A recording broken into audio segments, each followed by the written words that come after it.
कहानी की शुरुआत में हम दो अमेरिकी स्नाइपर्स माइक और टोमी को देखते हैं, जो दोनों मरीन कमांडो हैं। वो इस वक्त अफ्रीका के वीरान रेगिस्तान में एक खास मिशन पर होते हैं, जहां इन्हें एक हाई प्रोफाइल टारगेट को एलिमिनेट करने का टास्क मिला है। इस जगह पर इंतजार करते हुए उन्हें काफी टाइम बीत जाता है। तभी माइक स्कोप से कुछ गाड़ियों को अपनी तरफ आता देखता है और तुरंत टोमी को अलर्ट करता है। इसलिए अब टोमी अपने आर्मी बेस से संपर्क करता है और उन्हें बताता है कि टारगेट उनके निशाने पर है। उसी समय वो देखते हैं कि कुछ लोगों का काफिला दूसरी तरफ से पैदल चलकर आ रहा था, जिनके साथ एक ऊंट होता है और उसके ऊपर एक दुल्हन बैठी थी। ये देखकर माइक समझ जाता है कि शायद यहाँ कोई वेडिंग सेरेमनी होने वाली है। उसी वक्त कार से एक जवान लड़का और एक अधेड़ उम्र का आदमी नीचे उतरता है, जिसका नाम सैयद असीफ है। उसके साथ बहुत सारे सिक्योरिटी गार्ड्स मौजूद थे। अब दोनों तरफ से लोग शामिल हो जाते हैं और शादी की रीति रिवाजें शुरू हो जाती हैं। वहीं पहाड़ी पर बैठा माइक जब सैयद को टारगेट करने के लिए निशाना साधता है तो हर बार वो लोग उनके बीच में आ जाते हैं। तभी उसे बेस से ऑर्डर मिलता है कि चाहे दूल्हे दुल्हन को मारकर ही मिशन को करो, क्योंकि इस आतंकवादी को ढूंढने में 30 महीने का समय लगा है। लेकिन माइक ऐसा नहीं करना चाहता, जबकि उसका साथी टोमी उसे बार बार गोली चलाने के लिए फोर्स करता है। लेकिन माइक निर्दोष लोगों की जान नहीं लेना चाहता, इसलिए वो अब भी उसे नहीं मार पाता।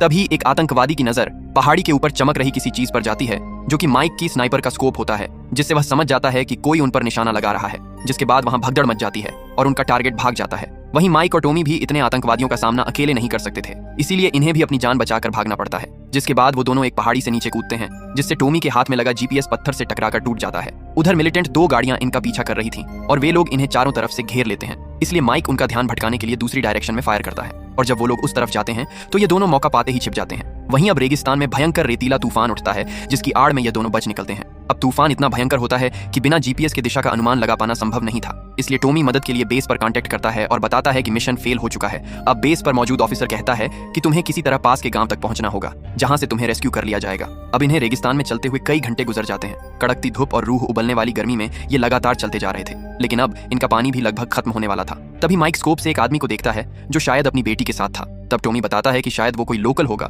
जो हमें सही डायरेक्शन बता सकता है। जिसके बाद यह दोनों उस दिशा में आगे बढ़ते हैं। तभी माइक को रेत में पड़ी हुई एक प्लेट मिलती है, जिस पर खतरे का निशान बना हुआ था। यह देखकर माइक को याद आता है कि यहाँ पिछले 40 सालों में 8000 से ज्यादा लड़ाइयां हुई हैं, जिस दौरान इस एरिया में 30 लाख से ज्यादा लैंडमाइंस बिछाई गई थी। और अगर यह वही एरिया है तो हमें बहुत ही सावधानी से आगे बढ़ना होगा। लेकिन टोमी माइक की बात को इग्नोर करते हुए लापरवाही के साथ आगे बढ़ रहा था और तभी अचानक उसका पैर एक लैंडमाइन के ऊपर पड़ता है, जिसके फटने से तेज धमाका होता है और टोमी जख्मी हो जाता है। फिर जैसे ही माइक उसकी मदद के लिए कदम बढ़ाता है तो नीचे से क्लिक की आवाज आती है और माइक उसी जगह रुक जाता है, क्योंकि अगर उसने कदम बढ़ाया तो शायद माइन के फटने से उसकी भी जान जा सकती है। वह देखता है कि इस धमाके में टोमी ने अपने दोनों पैर खो दिए हैं और वह दर्द से बुरी तरह चीख रहा है। माइक कहता है कि मदद के लिए मैं तुम्हारे पास नहीं आ सकता, इसीलिए तुम्हें किसी तरह रेडियो से मदद बुलानी होगी।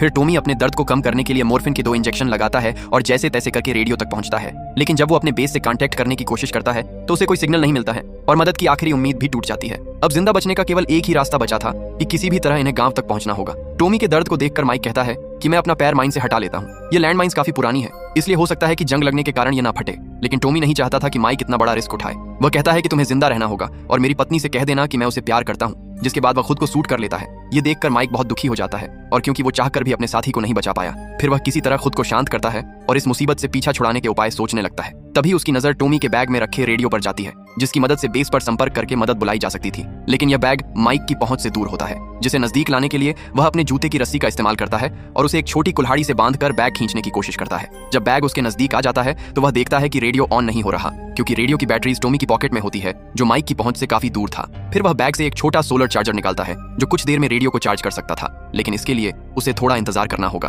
तब तक वह अपने बैग का सारा सामान निकालकर सामने रखता है और सोचता है कि इस वक्त कौन सी चीज उसके काम आ सकती है। अब रेडियो ऑन हो जाता है और उसका बेस से कांटेक्ट होता है, जिन्हें माइक बताता है कि मैं यहाँ रेगिस्तान में एक लैंडमाइन के ऊपर खड़ा हूँ, जबकि मेरे साथी टोमी की मौत हो चुकी है। लेकिन ऑफिसर पहले मिशन के बारे में पूछता है। माइक बताता है कि मिशन फेल हो चुका है। तब ऑफिसर उसकी लोकेशन के बारे में पूछता है, जिस पर माइक कहता है कि मेरा जीपीएस टूट चुका है, इसीलिए मैं कुछ पक्का नहीं कह सकता, लेकिन हम मिशन लोकेशन से 4 घंटे पूर्व दिशा में हैं। जिसके बाद ऑफिसर कहता है कि अभी हम तुम्हारी कोई मदद नहीं कर सकते, क्योंकि रेगिस्तान में लगातार रेतीले तूफान चल रहे हैं। इसीलिए रेस्क्यू टीम को तुम तक पहुंचने में 52 घंटे का समय लगेगा। तब तक किसी तरह तुम्हें खुद को जिंदा रखना होगा। ये सुनकर माइक कहता है कि मैं 52 घंटे तक इस तरह रेगिस्तान में सर्वाइव नहीं कर सकता। मेरा खाना और पानी भी लगभग खत्म हो चुका है, इसीलिए मुझे तुरंत मदद चाहिए। लेकिन ये ऑफिसर कंफर्म करता है कि अगले 52 घंटे में रेस्क्यू टीम तुम्हारे पास पहुंच जाएगी और तुम्हें सिग्नल देकर उन्हें अपनी लोकेशन बतानी होगी। अब रेडियो का सिग्नल टूट जाता है और माइक अपनी घड़ी में 52 घंटे का टाइमर सेट कर लेता है। तभी माइक देखता है कि रेगिस्तान में एक बार फिर विशाल रेतीला तूफान उठ रहा है, जिसके बाद वह तुरंत सारा सामान समेटकर चेहरे को कपड़े से ढक लेता है और अपनी गन और चाकू के सपोर्ट से तूफान में डटे रहने की कोशिश करता है। इसी तरह उसे कई घंटे डटे रहना पड़ता है। हालांकि उसके लिए अपने पैर को स्थिर रखना काफी मुश्किल था, लेकिन जब बात जान की थी तो उसके पास दूसरा कोई बहाना नहीं था। फिर जब कई घंटे बाद तूफान शांत हो जाता है तो वो देखता है कि उसके ऊपर बहुत सारी रेत इकट्ठा हो गई है, जिसे हटाने के बाद उसकी नज़र टॉमी की बॉडी पर जाती है, जो तूफान में खिसक कर माइक के नज़दीक आ चुकी थी। फिर माइक उसकी पॉकेट से बैटरीज निकालता है, जहां पर उसे टॉमी के परिवार की तस्वीर भी मिलती है, जिसे देखकर वह वापस उसी की पॉकेट में रख देता है। लेकिन तभी वह देखता है कि जिस बैग के अंदर रेडियो था वो आंधी में उड़कर दूर चला गया है। यानी कि माइक के पास अब बैटरीज तो थी लेकिन रेडियो नहीं था। यह देखकर माइक को अपनी किस्मत पर हंसी आ जाती है। अब इस पोजीशन में बैठे हुए उसे कई घंटे बीत जाते हैं। रेगिस्तान की तपती धूप में प्यास के कारण अब उसका सारा पानी खत्म हो जाता है, इसीलिए धीरे धीरे उसके सब्र का बांध टूटता जा रहा था और वह हवा में कई राउंड फायर करके मदद बुलाने के लिए चिल्लाने लगता है। लेकिन इस वीरान रेगिस्तान में उसकी आवाज सुनने वाला कोई नहीं था। इंसान तो दूर की बात है, यहाँ पर कोई जानवर भी नहीं दिख रहा था। फिर वह खुद को सूट करने की कोशिश भी करता है, लेकिन तभी उसे अपने साथी की कही बात याद आती है और फिर वह शांत हो जाता है। तभी अचानक वह देखता है कि एक आदमी उसके नजदीक आ रहा है, लेकिन सीधे चलकर नहीं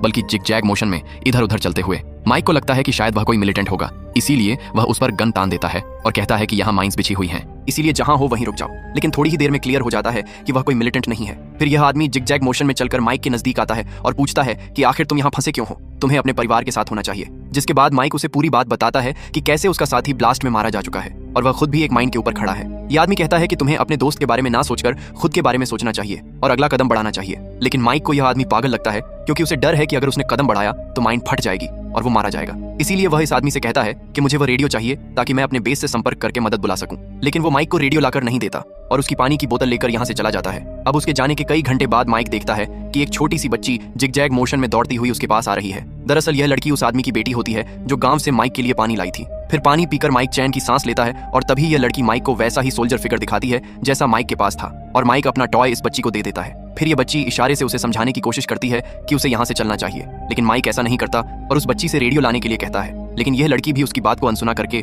यहाँ से चली जाती है। अब शाम भी होने वाली थी और माइक हताश भरी नजरों से अपनी घड़ी की ओर देखता है, जिसमें मदद आने में अभी 38 घंटे बाकी थे। इसीलिए अंधेरा होने से पहले वो आग जलाता है और अपने फोन में वाइफ की वीडियो देखने लगता है, जिसे देखकर वह काफी इमोशनल हो जाता है। तभी कुछ देर के लिए उसकी आंख लग जाती है और जब वो जागता है तो देखता है कि आग बुझ चुकी है। फिर अचानक से भेड़ियों के गुर्राने की आवाज आती है और माइक देखता है कि भेड़िए टॉमी की बॉडी को घसीट कर ले जा रहे हैं। वो जल्दी से हवा में फायर करता है और उनमें से एक भेड़िया लैंडमाइन के ऊपर आ जाने से मारा जाता है, जिसके फटने की आवाज से डरकर सभी भेड़िए वहां से भाग जाते हैं। फिर जब सुबह होती है तो माइक देखता है कि उसके सामने वही आदमी खड़ा है जो कहता है कि तुम बहुत लकी हो जो रेगिस्तान की जानलेवा रात में जिंदा बच गए। माइक कहता है कि शायद तुम इन माइंस के बारे में जानते हो, इसीलिए जिग-जैग मोशन में चलते हो। यह आदमी कहता है कि नहीं, मैं नहीं जानता कि माइंस किस जगह पर है, लेकिन सीधे चलने से इस तरह चलना ज्यादा सेफ है। अब माइक एक बार फिर उसे रेडियो लाने के लिए कहता है। इस बार यह आदमी माइक की बात मानकर रेडियो लेने जाता है और सुरक्षित वापस आ जाता है। फिर माइक रेडियो ऑन करता है, लेकिन बेस से संपर्क नहीं हो पाता, जिसके बाद यह आदमी माइक से कहता है कि तुम्हें आगे बढ़ना करना चाहिए और इतना कहकर वो यहाँ से चला जाता है। लेकिन रेगिस्तान की इस गर्मी में माइक की बॉडी डिहाइड्रेट हो चुकी थी और अब उसे भ्रम होने लगता है कि टॉमी उसके सामने बैठा है जो उसे घर जाने के लिए कह रहा है। अब जब अंधेरा हो जाता है तो माइक अपना फोन निकालता है और देखता है कि उसके डैड की कॉल आ रही है, लेकिन यह केवल उसका भ्रम था, क्योंकि इस रेगिस्तान में दूर दूर तक सिग्नल ही मौजूद नहीं था। उसे अपने विजन्स में जेनी दिखाई देती है जो उसे घर लौटने के लिए कह रही थी। तभी अचानक एक बार फिर से भेड़िए माइक पर हमला करते हैं और माइक बचने के लिए उन पर गोलियां चलाता है। इस तरह लड़ते हुए वह पूरी रात लैंड माइन पर खड़े खड़े गुजार देता है। फिर जब सुबह होती है तो हम देखते हैं कि उसके आसपास भेड़ियों की बॉडी पड़ी है। अब इस तरह माइक को वहां पर 45 घंटे बीत चुके थे और मदद आने में केवल 7 घंटे ही बचे थे। तभी रेडियो पर ऑफिसर की आवाज सुनाई पड़ती है जो बताता है कि तुम तक मदद पहुंचने में अभी 17 घंटे और लगेंगे, क्योंकि जो रेस्क्यू टीम मदद के लिए आ रही थी उस पर मिलिटेंट्स ने हमला कर दिया है। ये सुनकर माइक की हिम्मत बिल्कुल टूट जाती है और वो कहता है कि मैं अब और सर्वाइव नहीं कर सकता। तभी ऑफिसर कहता है कि कोई तुमसे बात करना चाहता है, जो माइक की गर्लफ्रेंड जेनी होती है। माइक जेनी को छोड़कर आने के लिए माफी मांगता है और अपनी हर गलती का पश्चाताप करता है। तभी जेनी उसे सामने सोफे पर बैठी दिखाई देने लगती है, जो कि उसका भ्रम था। फिर माइक उसके करीब जाने के लिए जैसे ही हाथ बढ़ाता है तो गिरने लगता है, लेकिन तभी अचानक वो आदमी उसे संभाल लेता है। अब वह उसके जख्मों पर मरहम लगाता है और बदले में माइक उसे और उसकी बेटी को धन्यवाद देता है जो उसे पानी पिलाने आई थी। जिसके बाद वो आदमी बताता है कि मैं लैंड माइंस को निकालकर बाजार में बेचता हूँ और उनकी जगह पर टीन के डिब्बे डाल देता हूँ, जिससे कि मेटल डिटेक्टर को लगे कि इन जगह भी माइंस हैं। इसी काम से मेरा परिवार चलता है। लेकिन एक दिन माइंस को निकालते समय धमाका हो गया और मुझे अपना एक पैर गंवाना पड़ा। इस हादसे के बाद मुझे अपना जीवन अंधकार में दिखाई देने लगा और जीने की उम्मीद भी लगभग खत्म हो चुकी थी। लेकिन जब मेरी लाइफ में मेरी पत्नी और बेटी आए तो सब कुछ ठीक हो गया। मेरी बेटी जो तुम्हें पानी पिलाने आई थी हादसे के वक्त, वह भी उस समय मेरे साथ थी जिसकी उस धमाके में जान चली गई। लेकिन मुझे खुशी है कि वह तुम्हारे पास आई। वो कहता है कि तुम लकी हो कि तुम्हारे पास परिवार है, इसीलिए तुम्हें अपना कदम बढ़ाना चाहिए, भले ही अंजाम चाहे जो भी हो। फिर जब वो आदमी वहां से जाने लगता है तो माइक को उसकी बेटी दिखाई देती है जो थोड़ी दूर चलने के बाद गायब हो जाती है। फिर अगले ही पल माइक देखता है कि जब वह छोटा था तो उसके डैड उसकी मॉम को मारा करते थे और वह हॉस्पिटल में भर्ती हैं। उसे जेनी के साथ बिताए गए कुछ अच्छे पल भी याद आते हैं। तभी रेडियो पर उसे मैसेज मिलता है कि रेस्क्यू टीम तुम्हारी बताई जगह पर पहुंचने वाली है, लेकिन तुम्हें सिग्नल देकर अपनी लोकेशन कंफर्म करनी होगी। फिर माइक अपने नजदीक पड़ी फ्लेयर गन उठाता है और इससे पहले कि वह सिग्नल दे पाता, मिलिटेंट्स उस पर फायर कर देते हैं, जिनमें से एक गोली लैंडमाइन पर आकर लगती है, जिसके फटने से माइक के हाथ से फ्लेयर गन छूट जाती है। तभी माइक अपने चारों ओर गोलियां चलाता है। माइन के फटने से उसके आसपास धूल का गुब्बार बन जाता है, जिसके बाद माइक अपनी स्नाइपर से उन दोनों मिलिटेंट्स को मार गिराता है। उधर रेस्क्यू टीम लगातार उसकी तलाश कर रही थी, लेकिन माइक उन्हें कहीं दिखाई नहीं दे रहा था। फिर माइक देखता है कि यहाँ से बचकर निकलने का उसके पास आखिरी मौका है, लेकिन फ्लेयर गन उसकी पहुंच से काफी दूर होती है। लेकिन अगर उसने अभी कोई एक्शन नहीं लिया तो शायद कभी यहाँ से जिंदा बचकर नहीं जा पाएगा। जिसके बाद वह किसी तरह हिम्मत जुटाकर अपना अगला कदम बढ़ाता है और देखता है कि यहाँ कोई धमाका नहीं हुआ। फिर माइक जब रेत हटाकर देखता है तो वहाँ एक टीन का डब्बा होता है, जिसके अंदर टॉय सोल्जर रखा हुआ था। फिर उसे आदमी की कही बात याद आती है कि कैसे वह और उसकी बेटी लैंड माइन्स की जगह टिन के डिब्बे रख दिया करते थे। जिसके बाद वह बेसुध होकर जमीन पर गिर जाता है और रोने लगता है। उसे अब खुशी से ज्यादा पश्चाताप हो रहा था, क्योंकि अगर वह उसी समय अपना अगला कदम बढ़ा देता तो शायद उसके दोस्त टोमी की जान बच जाती। फिर वह फ्लेयर गन जलाकर सिग्नल देता है, जिसके कुछ समय बाद रेस्क्यू टीम उसे लेने पहुंच जाती है। फिर आखिर में दिखाया जाता है कि माइक सुरक्षित अपने देश लौट आया है और उसके गले में वह टॉय सोल्जर होता है जो उसे रेगिस्तान में मिला था। तभी माइक एयरपोर्ट पर जेनी से मिलता है, जो उसे लेने आई थी। वह जेनी से माफी मांगकर उसे शादी के लिए प्रपोज करता है और इसी के साथ यह मूवी एंड हो जाती है। तो दोस्तों, आपको ये कहानी कैसी लगी कमेंट करके जरूर बताना और इसी तरह के वीडियोस के लिए हमारे चैनल को सब्सक्राइब जरूर करना।